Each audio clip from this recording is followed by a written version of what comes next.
¿Qué tal a todos? Buenos días. Este es el segundo video de la asignatura de observación y práctica docente.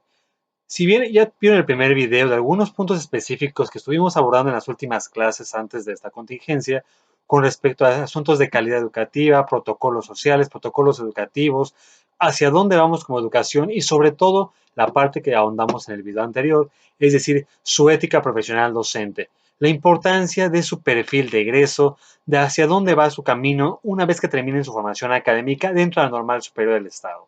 Es decir, qué tan éticos, cómo entienden la formación docente, cómo entienden su labor docente y cómo entienden principalmente el ser maestro como una carrera de vida, una carrera de todo el tiempo. Cómo entendemos el trabajo con las personas, el que habíamos visto alguna vez en clase, hay que nacer póstumo, es decir, ir más allá dentro de la misma clase, dentro de nuestro mismo trabajo, que la muerte no sea una barrera para que nos olviden como trabajo y de más allá. Y de otra forma, nuestros alumnos nos recuerdan todo el tiempo. Nuestro alumnado de una u otra forma recuerda qué hicimos con ellos para bien o para mal. Principalmente deberíamos ser recordados como alguien que les aportó, que les motivó, que les hizo creer en ellos mismos de una u otra forma. Y por ello, esta ética docente, el ser congruentes con nuestro trabajo, es de suma importancia. Eso, si bien, fue lo que mencionamos en el último video. Ahora en este siguiente video de práctica docente, ya en las últimas inmediaciones de su formación académica normalista, ahondaremos otra parte que tiene mucho que ver con ustedes y con todos los que estamos trabajando dentro de la educación, dentro de nuestra práctica académica. Es decir, ¿cuáles son los retos que tiene la educación actualmente? ¿Qué retos tiene este sistema educativo mexicano? Que si recuerdan, hace algunos semestres, cuando estuvimos viendo un poco del fracaso de la educación emanado por Rius, hay cosas que de una u otra forma se siguen viendo una y otra vez. Es decir, esta formación escolar, los problemas, los paradigmas que hay dentro de la institución educativa, dentro de las aulas, seguimos viéndolas constantemente. Por ello, es importante reconocer hacia dónde va la educación entonces, hacia dónde nos está encaminando esta formación, cuáles son estos nuevos retos o estos nuevos paradigmas. Importante, dentro de su actividad de tarea y de Google Classroom, busquen qué es un paradigma y enfóquelo paradigmas educativos. ¿Qué es un paradigma y qué significa la palabra? ¿Cómo se concibe? ¿Qué características tiene? Ya anteriormente vieron lo que es la deontología, que es importante. Estos criterios, estos juicios morales, sociales, educativos, políticos. Pero ahora entremos en la parte del paradigma. ¿Por qué cuando escuchamos los discursos políticos, religiosos y culturales, siempre mencionamos en nuestro discurso? Estamos en un paradigma de la educación. Entendamos entonces qué es un paradigma. Así que, como primera actividad, ¿qué es un paradigma? ¿Y qué es un paradigma educativo? Y ejemplifíquenlo con cosas a nivel nacional y a nivel educativo. Es decir, cosas a nivel macro, a nivel importante y cosas dentro de nuestra realidad contextual. ¿Qué paradigmas tenemos día con día? Porque de otra forma ocupamos mucho en esta palabra en nuestro lenguaje, pero hay que ir dictaminando propiamente qué son los paradigmas. Y como tal, dentro de estas problemáticas, estos paradigmas, ¿hacia dónde va la educación en el siglo XXI? Hay que ver si ya estamos más cerca de alcanzarlo, si no estamos tan cerca, o que si la educación mexicana está cerca de alcanzarlo, pero yo soy el que está deficiente en este acercamiento ahí. Quizá todo el sistema, toda la carga educativa va en función a que sí realmente estemos llegando a consolidar estos logros de esta idealización romántica que se decía que el alumno del siglo XXI tendrá que ser analítico, crítico y reflexivo.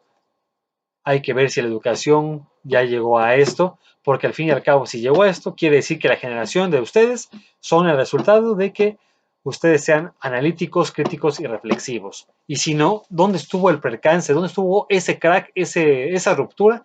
Para que ustedes como alumnos ya a las puertas de ser profesionales y de que seamos colegas en toda la extensión de la palabra y les pueda decir, bienvenido colega al gremio, entonces si realmente se está logrando esto con ustedes y con los alumnos que vienen detrás de ustedes, si ya podemos decir que somos analíticos, críticos y reflexivos. Este era un gran ideal, una gran trido o una gran trinidad que se pretendía lograr. Pero para esto, si yo quiero que mi alumno sea analítico, crítico y reflexivo, Debo empezar conmigo mismo. No puedo exigirle a alguien que lo sea. Con la congruencia que les mencioné en el video anterior. Si yo les exijo, les pido en algunas evidencias, enséñame un video de cómo te expresas dentro de un discurso oral, dentro de la pantalla. Hay que empezar por la misma congruencia de uno y bueno, tenemos parte del resultado de esto de los siguientes videos que hay en este canal a las distintas especialidades de trabajo. Y bueno, ya enfocándonos entonces, desde los 80s, que estamos en el sistema de los tecnócratas, empezando con Miguel de la Madrid en México, Salinas de Gortari, Cedillo, los últimos presidentes priistas, es decir, México entra en un reboom de la tecnología, de que ahora la educación tiene que tener un sentido netamente tecnológico. Por eso hay tantas carreras técnicas, tantas capacitaciones, donde ahora en la industria, la capacitación laboral, tiene que ser este boom. Y algunos defensores también de las bellas artes, del purismo educativo, mencionaban que, ok, la educación, ¿hacia dónde va hasta el siglo XXI? ¿Hacia dónde tienes que enfocar a nuestros alumnos? Por ello se pretenden muchas, mil y un formas de cómo entender esta educación. Una de ellas es precisamente el manejo de las competencias tan multicitado, que el alumno tiene que aprender este tipo de competencias o de los pilares de la educación, el saber ser, el saber hacer, el saber actuar, el saber convivir, es decir, los conocimientos factuales, procedimentales, actitudinales, que ustedes y yo tendríamos que manejar. Más ustedes, porque ustedes fueron los que se crearon y se criaron en este tipo de educación. Algunos de mi generación somos todavía esa reminiscencia entre el memorismo viejo y las primeras ideas de querer hacer alumnos memorísticos, pero no nada más de esto, también ya críticos, pero realmente muchos todavía tenemos los contenidos educativos entre esta ruptura, entre un pasado que moría y entre un nuevo origen que empezaba a dar sus primeros pasos, cayéndose como cualquier bebé, directamente. Es decir, muchos de mi generación somos el resultado desafortunado de este mundo, sin poder arraigarnos al pasado completamente y sin decir que somos constructivistas. Es decir, ustedes ya tienen que ser el resultado de este constructivismo puro educativo. Algunos que quizá todavía estamos más afianzados al tradicionalismo o que decimos que somos constructivistas cuando somos tradicionalistas o a la inversa. Ya ustedes que nos tienen como maestros podrán dar fe de hacia qué característica pertenecemos más. Si hacia un tradicionalismo puro, decimonónico, es decir, del siglo XIX, que validaba puro conocimiento, o si realmente ya sus maestros actuales son constructivistas, es decir, crean el conocimiento. Pero muchos estamos en este vacío, en este limbo de ahí. Pero ustedes ya no. Ustedes deberían de tener en este nuevo paradigma de la educación mexicana, ser este gran cúmulo de conocimientos, de ser críticos, analíticos y reflexivos. Es decir, el documento que les dé podrán analizarlo de una forma reflexiva, con el criticismo puro de argumentos, bases sólidos, por qué, para qué, de dónde, qué opino, qué argumento, qué creo, qué decido, qué hago. Y si ustedes ya se crearon y se criaron en este modelo, les debería de ser muchísimo más fácil poder implementar estas características fundamentales dentro de sus alumnos de secundaria. Esto en el mejor de los casos si ya consolidamos esto. Por ello hay que recordar siempre el perfil de egreso para ver qué pretensiones tiene la educación de nosotros como empleados o como maestros. Porque al fin y al cabo tenemos un empleo y donde se nos va a emplear justamente la palabra para mejorar las conductas, los aprendizajes de que tenemos enfrente.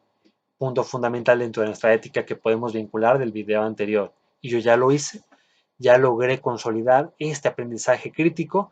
Por eso desde los 80s empieza este reboom, este recambio en el chip del educador mexicano y del alumno mexicano también allá. Primer reto que la educación mexicana debe cumplir, el desafío de la cobertura educativa. Es decir, si pudiéramos mencionar que la cobertura educativa ha alcanzado gran parte del territorio nacional, esto es innegable. Si recuerdan sus materias o asignaturas de la normal de desarrollo histórico de la educación en México y en otras partes del mundo, las épocas de oro y románticas de Vasconcelos, de Moisés Sáenz y de otros educadores y pedagogos grandes de este país, era llegar a la educación a esas últimas ranchos, últimas parcelas del país para alfabetizar a la gente. Pero ahora, ya en el siglo XXI, la mayor parte del país ya tiene cobertura educativa. Aquí el punto es, ok, ya damos la cobertura y es de calidad. Inclusive en los núcleos urbanos donde la mayor parte de ustedes les toca vivir, aún sean de telesecundaria en Morelos o en el Estado de México, realmente el lugar donde ustedes están tienen la mayor parte de los servicios. Es decir, La cobertura debería estar más afianzada acá y el punto de esto es de calidad. Y otro punto, busquemos definiciones de calidad educativa. Esto será lo que tendrán que poner y agregar en su siguiente pregunta dentro de Google Classroom. ¿Qué es calidad educativa? Desde una definición propia de ustedes mismos hasta de teóricos. Agreguen y abonen completamente a esta parte. Es decir, la cobertura educativa en el país ya se está cubriendo. Este es el primer gran reto de los 80 en la educación, que la mayor parte del país tuviera educación. Si recuerdan alguna de las clases, ya vimos que aparentemente no se ha cubierto al 100% esto, que tenemos varios vacíos de educación. Otro punto importante es el desafío de la equidad. Implica esto modificar las pautas de asignación de los recursos educativos, es decir, equidad no es darle como tal a todos lo mismo. Hay gente que lo necesita más y hay lugares que lo necesitan menos. Es decir, en esta parte equitativa no es la parte matemática, 5 pesos para la escuela A y 5 pesos para la escuela B. Hay escuelas que necesitan el doble, el triple o exponencialmente para que lleguen a ser equitativos en la infraestructura y estructura interna de una escuela que esté más o menos en un mejor lugar. Es decir, hay que poner esto.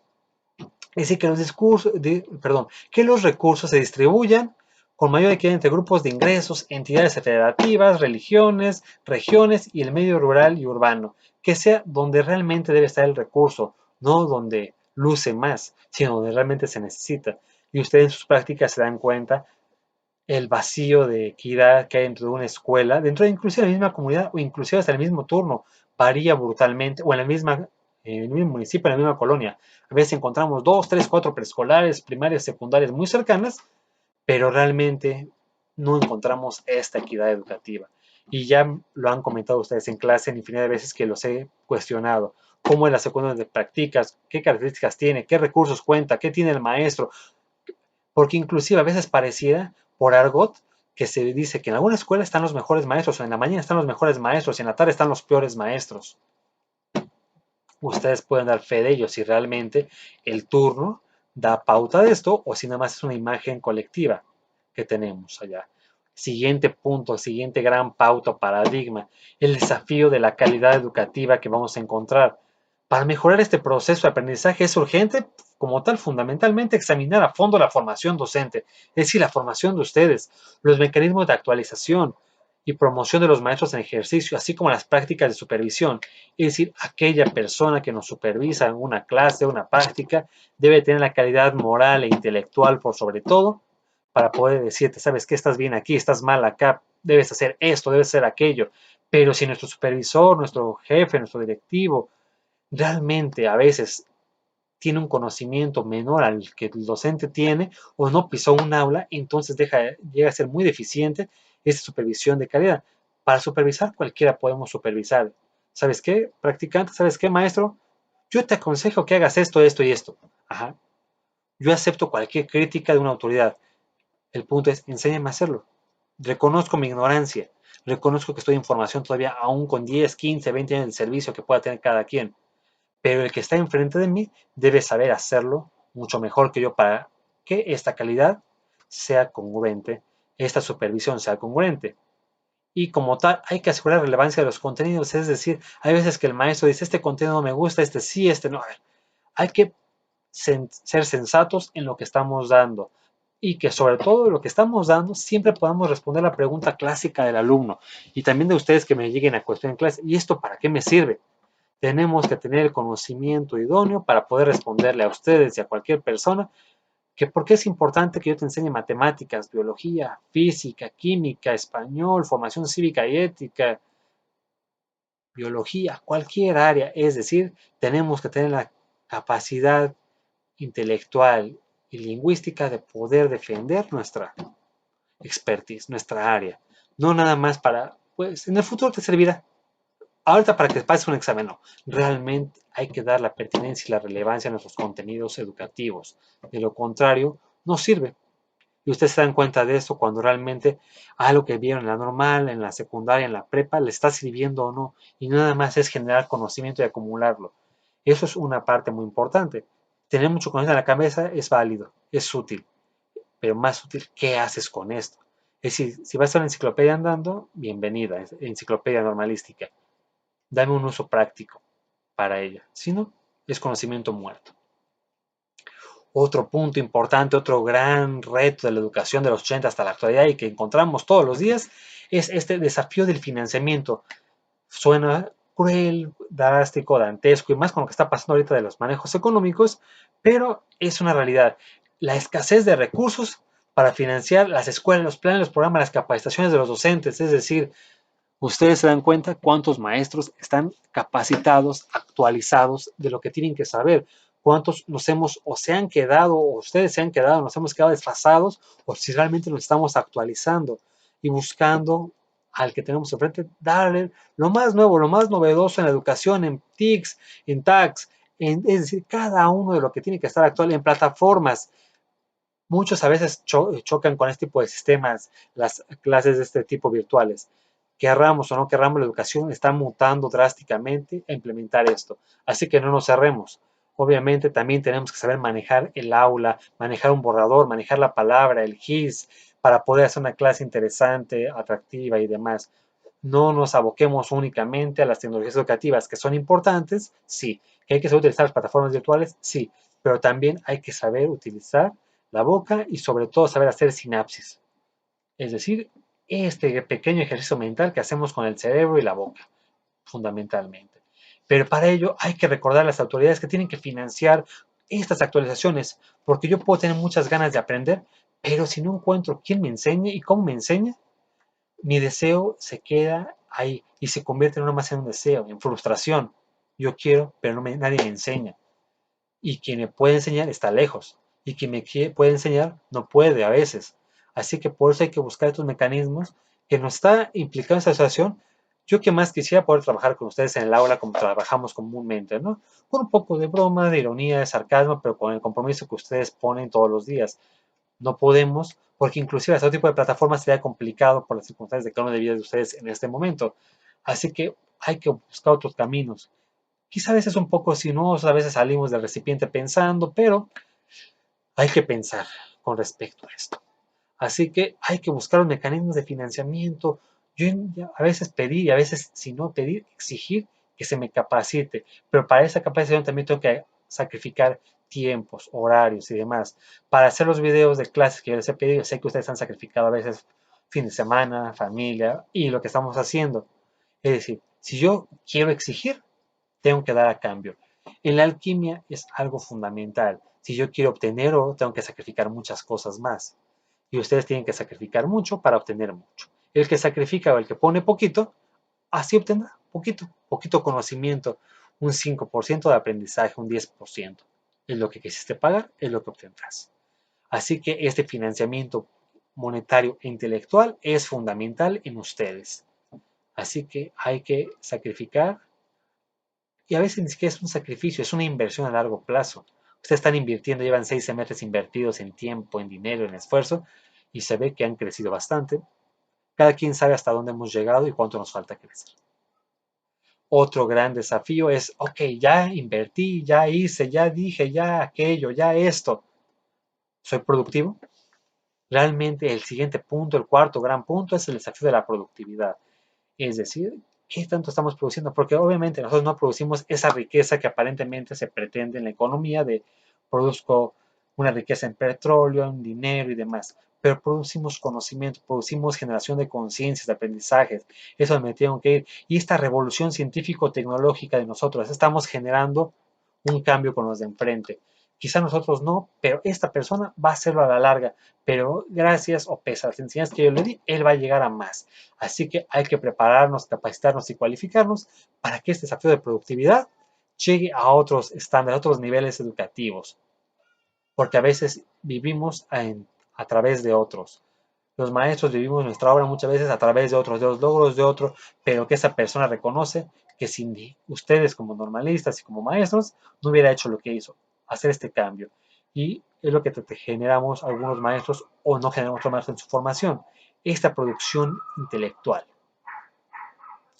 Último punto de esta parte, el quinto punto, el desafío a la participación social. Es el que más nos cuesta en general, es decir, cómo nos vinculamos con la sociedad civil, cómo nos vinculamos con nuestros alumnos, con la comunidad, qué hacemos más allá de que me quedo nada más de únicamente mi trabajo es ir a aventarles conocimientos en el salón, y a veces ni eso lo hacemos, y ya, nada más para eso me están pagando.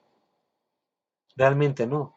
Con algunos de ustedes he trabajado en otros espacios, con programas de televisión, otro tipo de trabajos de literatura y demás, y a veces hasta en su casa se dan cuenta de que hacen cosas distintas, piensan de forma distinta, cambian su conducta, cambian sus hábitos de pensar, de actuar. Para bien y para mal les dicen, tú no hacías esto, tú no pensabas así, tú no exigías, no pedías. Entonces, ¿de qué se trata? Hay que hacer esto, hay que hacer esta sinergia social y poco a poco estamos lográndolo en las aulas. Que el aula no es ese pequeño espacio donde les doy clase, ese gran espacio donde esté la fuente, la alberca, el aula magna. El aula la hacemos nosotros y ustedes. Puedo darles clase bajo el arbolito y somos felices. Puedo darles clase en cualquier lugar y somos felices. Pero el punto de esto es este cambio social que estamos generando dentro de las conciencias de los individuos. Hay que preocuparnos y sobre todo ocuparnos de los que tenemos enfrente. Por ello es importante, es vital hacer esto. Recapitulemos entonces. Estos 5 grandes paradigmas sociales que vamos a tener son, número 1, la cobertura educativa. Número 2, el desafío de la calidad. Número 3, el desafío del financiamiento económico y todo lo que conlleva que expliqué previamente en este video. 4, el desafío de la productividad. Y quinto y último, o primero, como querramos verlo, el desafío de la participación social. Es decir, es un gran engranaje de 5 grandes puntos que podemos mencionar para reflexionar y que nuestra reflexión no se salga del recipiente, que reflexionemos dentro del recipiente. Gracias por todo y seguimos en contacto por cualquier medio, cualquier conducta. Aquí estamos. Gracias por tu participación y sigamos en los videos de clase. Gracias.